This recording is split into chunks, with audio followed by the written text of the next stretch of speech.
Hello दोस्तों, नमस्कार। मेरा नाम है प्रदीप। स्वागत है आपका स्टडी सर्च पॉइंट के यूट्यूब चैनल पर।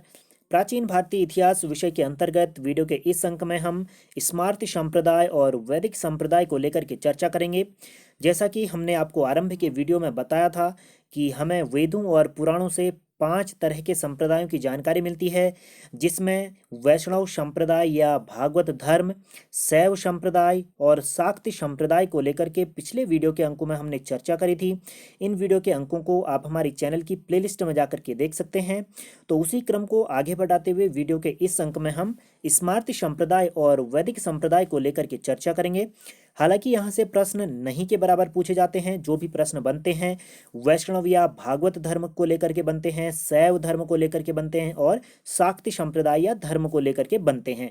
यहाँ से एक केवल सामान्य सी समझ के तौर पर इस वीडियो के अंक में हम चर्चा करेंगे, क्योंकि यहाँ से किसी तरह का प्रश्न नहीं बनता है, या बनते भी हैं तो कुछ एक आसान से प्रश्न बनते हैं जो इतने ज़्यादा कठिन नहीं होते, जिनको आप एक बेसिक सी समझ के तौर पर इन प्रश्नों को हल कर सकते हैं। तो शुरू करेंगे आज के अपने इस वीडियो के अंक को। वीडियो अगर पसंद आता तो अपने साथियों से भी साझा करें। हमारे चैनल पर पहली बार आए हैं तो चैनल को सब्सक्राइब करके बेल आइकन अवश्य प्रेस करें, ताकि हमारे चैनल पर अपलोड किए जाने वाले वीडियो का नोटिफिकेशन आपको मिलता रहे। जैसा कि हम सबसे पहले बात करेंगे स्मार्त संप्रदाय को लेकर के।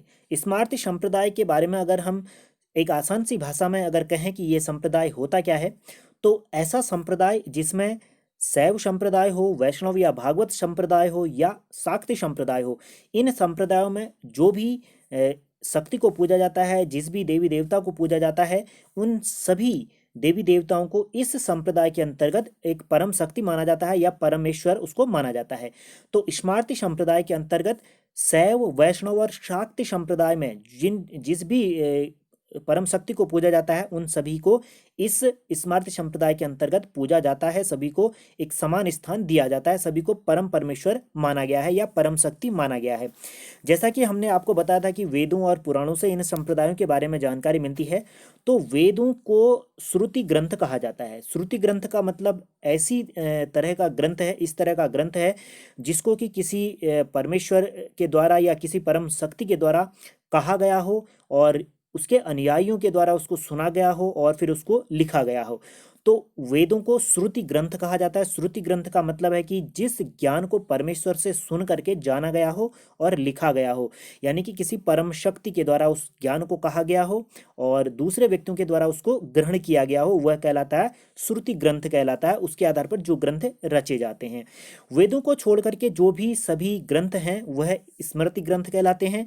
वेद 4 हैं: ऋग्वेद, सामवेद, यजुर्वेद और अथर्ववेद। तो ऋग्वेद इसमें सबसे प्राचीन वेद है, जिसको 1500 ईसा पूर्व से लेकर के 1000 ईसा पूर्व के मध्य लिखा गया है। और जो भी उसके बाद वेद लिखे गए हैं, भले वो सामवेद हो, यजुर्वेद हो, अथर्ववेद हो या स्मृति ग्रंथ हो, जिसमें कि उपनिषद, अरण्यक ग्रंथ, साथ ही साथ अन्य जो भी ग्रंथ यहाँ पर रचे गए हैं, वह लगभग 600 ईसा पूर्व के समय के बाद लिखे गए हैं। सारे के सारे ग्रंथ और स्मृतियां, अरण्यक ग्रंथ, ठीक है। तो ये 1 ईस्वी सन तक के ग्रंथ लिखे जाते हैं। उसके बाद भी आगे भी जो है कि अलग तरह के उपनिषद यहाँ पर हमें देखने को मिलते हैं, जिसमें महाभारत, रामायण, इस तरह के ग्रंथों की रचना की जाती है, ठीक है। तो स्मृति ग्रंथ, जिसका अर्थ होता है कि जिस ज्ञान को हम एक परंपरा के माध्यम से जानते हैं, यानी कि वह ऐसा ज्ञान जो कि पहले से चला आ रहा हो और हमने उसको धारण किया हो, तो वही कहलाता है आपका स्मृति ग्रंथ। स्मृति ग्रंथ किस ग्रंथ को कहा जा सकता है? इस तरह का ज्ञान जो कि परंपरा के माध्यम से जाना गया हो, यानी कि पहले से चला आ रहा हो, हमारे पूर्वजों के द्वारा उस ज्ञान को धारण किया गया हो, उस ज्ञान के बारे में जानकारी हो और हमारे पूर्वजों ने हमें उस ज्ञान को दिया हो, तो वही कहलाता आपका स्मृति ग्रंथ, ठीक है। चलिए, अधिकतर लोग जो आपका ये स्मार्त संप्रदाय है, उस संप्रदाय के कह सकते हैं कि प्रवर्तक शंकराचार्य को मानते हैं, आदिगुरु शंकराचार्य को। हालांकि जो शंकराचार्य हैं वह 10 नामी संप्रदाय के संस्थापक हैं। जैसा कि हमने आपको बताया था कि जो शैव संप्रदाय है उसमें मुख्य रूप से 4 तरह के उप संप्रदाय हमें देखने को मिलते हैं, जिसमें शाक्य है, नाथ है, 10 नामी है और शैव है, वीर शैव या लिंगा नाग यहाँ पर है, ठीक है, नाग। तो इन संप्रदायों के बारे में हमने बताया था कि ये आपके शैव संप्रदाय के ही उप संप्रदाय हैं। तो दशनामी भी एक शैव संप्रदाय का उप संप्रदाय है, और जिससे स्पष्ट ये हो सकता है कि ये, या स्पष्ट विवरण मिलता है कि जो कि ये शिव के उपासक रहे थे आपके दशनामी। तो ये बिल्कुल एक गलत जो कहा गया है कि स्मार्ती संप्रदाय के संस्थापक शंकराचार्य हैं, तो ये गलत है, ये बिल्कुल भी सही नहीं बैठता है, क्योंकि जो शंकराचार्य थे वह दशनामी संप्रदाय के संस्थापक रहे थे। और दशनामी संप्रदाय वह संप्रदाय है जो कि शैव को परमेश्वर मानता है, लेकिन स्मार्ती संप्रदाय शैव को भी परमेश्वर मानता है, वैष्णव को भी परमेश्वर मानता है, और शाक्ति को भी परमेश्वर मानता है। तो सभी शक्तियों को ये पूजता है स्मार्ती संप्रदाय। और स्मार्ती संप्रदाय के जो प्रमुख ग्रंथ यहाँ पर हैं, सभी के सभी पुराण और स्मृतियाँ इसके अंतर्गत ग्रंथ आते हैं।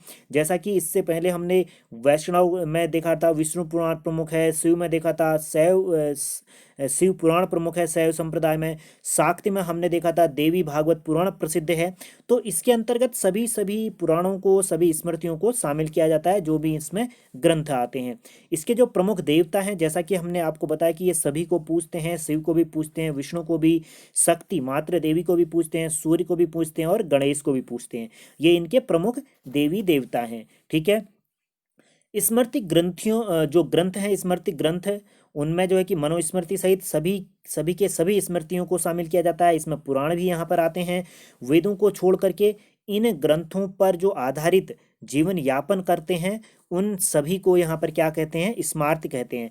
जैसा कि हमने आपको बताया था कि 4 तरह के वेद हैं, 4 वेद हैं, और इन 4 वेदों के अलावा अन्य जिसमें भी आस्था लगते हैं लोग, भले वो स्मृतियाँ हो, पुराण हो, उन सभी में जो भी साहित्यिक रचना, उपनिषद हों या कुछ अरण्य ग्रंथ हों, तो इन सभी में जो आस्था रखते हैं वह आपके कहलाते हैं स्मार्ती संप्रदाय। लेकिन ये ग्रंथों में, कह सकते हैं कि वेदों में जो 4 वेद हैं, ऋग्वेद, सामवेद, यजुर्वेद, अथर्ववेद, इनमें पूरी तरह से विश्वास नहीं रखते हैं।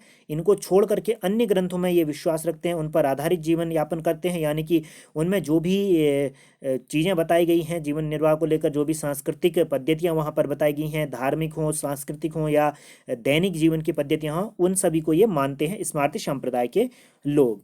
ठीक है।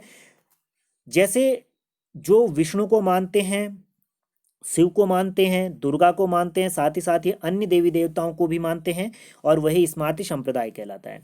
तो जैसा कि हमने आपको बताया, ये शिव को भी मानते हैं, विष्णु को भी मानते हैं, दुर्गा को भी मानते हैं, और अन्य देवी देवताओं को भी ये मानते हैं। तो यही स्मार्ती संप्रदाय है।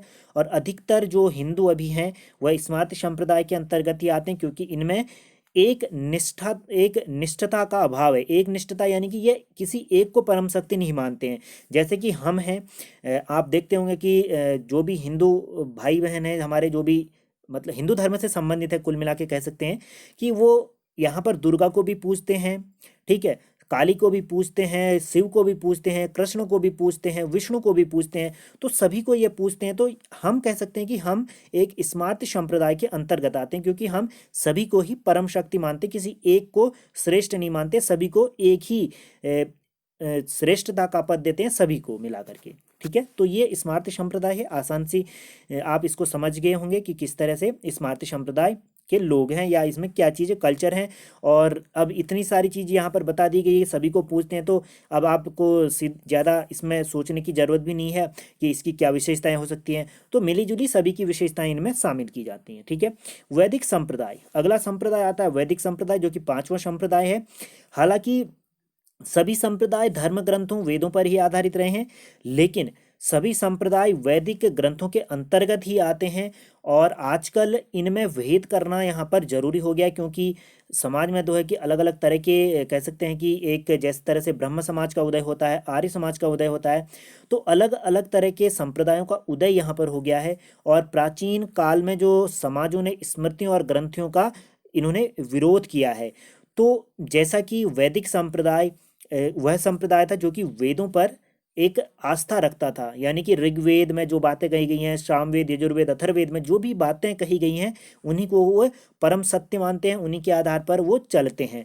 तो आज के समय में ऐसा हो गया कि अलग अलग तरह के समाज में जो है कि विचारों का, या कह सकते हैं कि अपने अपने कह सकते हैं कि अपने अपने तरह से चीज़ों को मानने का एक नज़रिया बनता चला जा रहा है, उसके अनुयायी यहाँ पर लोग हैं। तो कोई किसी रूप में पूछता है, कोई किसी चीज़ को अच्छा मानता है, कोई किसी चीज़ को अच्छा नहीं मानता है। तो ये सबकी अलग अलग धारणाएं हैं, अपना अपना एक कह सकते हैं कि मानने का नज़रिया है। तो इस आधार पर जो वैदिक संप्रदाय है उसके संबंधी जो भी वेद ग्रंथ हैं, पुरानी जो स्मृतियां ग्रंथ हैं, तो उनका वर्तमान समय में बहुत सारे संप्रदाय या कह सकते हैं कि जो भी किसी एक चीज को मानने वाले जो लोग हैं उसका वो विरोध करते आ रहे हैं। जैसे कि ब्रह्म समाज और आर्य समाज के द्वारा बहुत सारी चीजों को नकारा जाता है हिंदू धर्म के अंतर्गत। तो बहुत सारी चीजों को इनके द्वारा स्वीकार भी किया गया है। तो ये इस तरह से हम यहाँ पर कह सकते हैं कि जो वेदों को नहीं मानते हैं वह जो है कि एक अलग कैटेगरी में आते हैं, और जो वेदों को मानते हैं वही आपके वैदिक संप्रदाय कहलाते हैं, जो वेदों पर विश्वास करते हैं, ऋग्वेद हो, यजुर्वेद हो, सामवेद हो। ठीक है, तो ये यहाँ पर स्पष्ट हो गया होगा। साथ ही साथ भारत में संत मत को भी यहाँ पर वैदिक संप्रदाय के अंतर्गत रखा गया है। भारत में संत मत कहते हैं कि जो संत लोग हैं वो वेदों पर ही आस्था रखते हैं और वेदों में कही हुई बातों का ही वो अनुसरण करते हैं। कहीं पर भी अगर किसी भी चीज़ को लेकर के बात होती है, जहाँ धार्मिक चीज़ों की अगर संदर्भ में बात होती है, तो वेदों को ही प्रमाणित, वेदों को ही एक प्रमाण माना जाता है कि उस वेद में ऐसा कहा गया है तो ऐसा नहीं होना चाहिए, उस वेद में ऐसा कहा गया है, वहाँ पर ऐसा लिखा गया है, उस संहिता में, उस उपनिषद में ऐसा कहा गया है, उस पुराण में ऐसा कहा गया है। तो ये सारी चीज़ें जो हैं वो संतों के द्वारा मान्यता दी जाती है। तो संतों को भी यहाँ पर वैदिक संप्रदाय के अंतर्गत ही माना जाता है, जिसमें कबीर, दादू और ये सभी के सभी जो है कि एकेश्वरवाद पर जोर देते हैं। तो उसी तरह से वैदिक संप्रदाय के लोग भी एकेश्वरवाद पे ही जोर देते हैं कि एक ही ईश्वर है, एक ही परम शक्ति है। ठीक है, तो उम्मीद है ये सारी चीज़ें आप समझ पाए होंगे। हमने कोशिश करी एक आसान सी भाषा में कि स्मार्त संप्रदाय क्या है, वैदिक संप्रदाय क्या है। साथ ही साथ अन्य संप्रदायों के शाक्ति संप्रदाय में हमने आपको बताया था कि शक्ति को इष्ट देवी माना जाता है, यानी कि देवी को, माता को शक्ति माना जाता है, मात्र देवी की पूजा की जाती है। और भागवत संप्रदाय या वैष्णव संप्रदाय में विष्णु को, शैव संप्रदाय में शिव को परमेश्वर माना जाता है, और स्मार्त संप्रदाय में सभी को परमेश्वर माना जाता है।